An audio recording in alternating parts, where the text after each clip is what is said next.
I'm Paul Levinson, and welcome to Light On, Light Through, episode 341, my review of Blonde, the Marilyn Monroe movie on Netflix.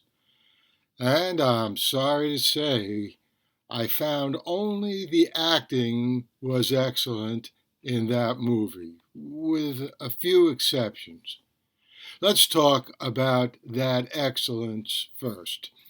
Ana de Armas as Norma Jean delivered an Oscar-worthy performance, conveying the 20% bravado, 80% vulnerability that we think we know of Marilyn Monroe just perfectly.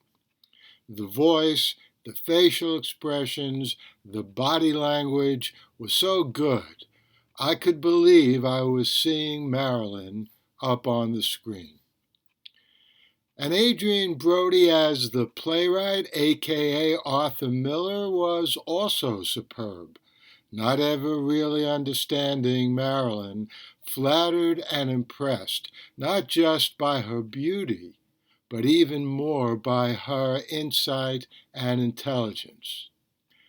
Barbie Carnival as the ex-athlete, aka Joe DiMaggio, also gave a strong, if somewhat obvious performance, which wasn't his fault since he didn't write the dialogue. And I thought Julianne Nicholson gave a memorable performance as Norma's mother. As for the rest, the story, the pace, the intensity of many of the scenes, well, not so good at all. Now, first, to be clear, I obviously know nothing of Norma Marilyn personally. And I haven't read the quote novel unquote by Joyce Carol Oates that Andrew Dominik's movie is based upon, so I can't really say how true the movie was to the novel. And I put novel in quotes because the amount of truth in her accounting of Marilyn's life and death has been under debate ever since the book was first published back in 2000. But whatever the source of this lurid accounting on the screen, I don't get why Miller and DiMaggio had to go nameless in the movie. I'd add that, at least here in the United States, the law says the dead cannot be slandered. But namelessness is the least of this narrative's problems. Norma Marilyn dies, according to the movie, either accidentally or deliberately taking too many pills and alcohol because she's devastated that someone, obviously not her father, who had been writing to Norma as her father for years, admits that he really wasn't her father? That's why she took her life?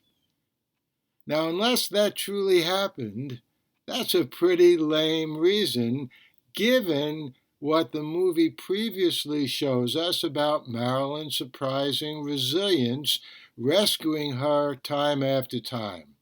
Not to mention that someone with her intelligence, which was well portrayed in the movie, surely would have realized that the quote tearful father, that's how he signed his letters, who communicated with Norma over the years but never showed up as he was promising to do, well, certainly Marilyn would have realized that guy, I assume it was a man, certainly was not her father. And the scenes, well, with the exception of most of the Arthur Miller segment, which at times did have a real tenderness, the overall story was a continuing series of scenes, one after another, that were punches to the stomach and the soul. Okay, I will admit that the closing scene did have a flash of perverse poetry, perhaps, with Marilyn posing and smiling at us, her audience, after she was gone.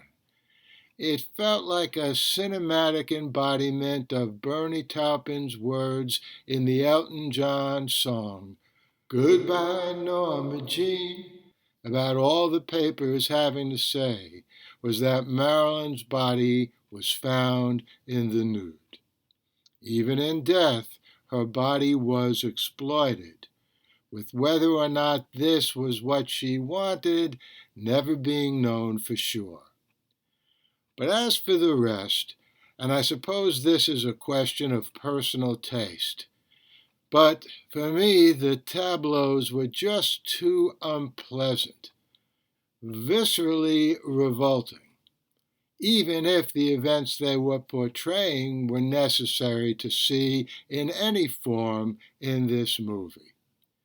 The John F. Kennedy fellatio scene was demeaning to everyone, including the viewer, who became an involuntary voyeur, not to mention that who knows if this actually ever happened. And while we're on the JFK-Marilyn relationship, why not show the famous "Happy Birthday, Mr. President" iconic scene from Madison Square Garden, which was real and stunning?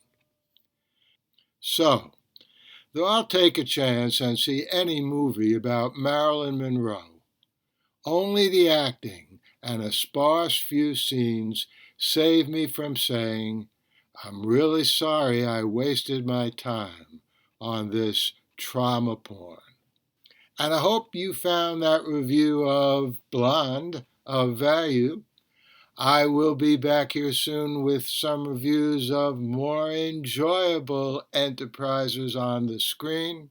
In the meantime, stay safe, stay sound, and keep doing whatever you can to help those brave people of Ukraine get those invading Russian soldiers out of their country once and for all.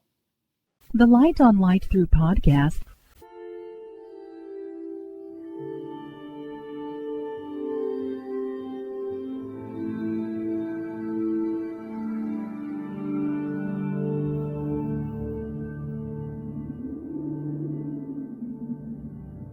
Athens, 2042 AD.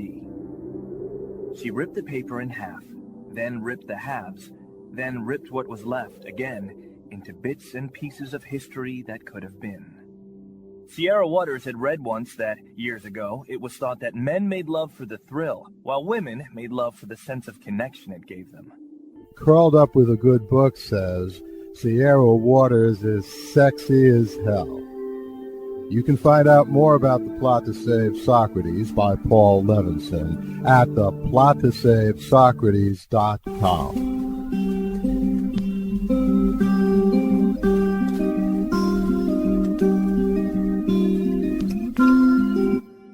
Paul Levinson Silk Code, about an ancient biotech war raging on in secret for centuries.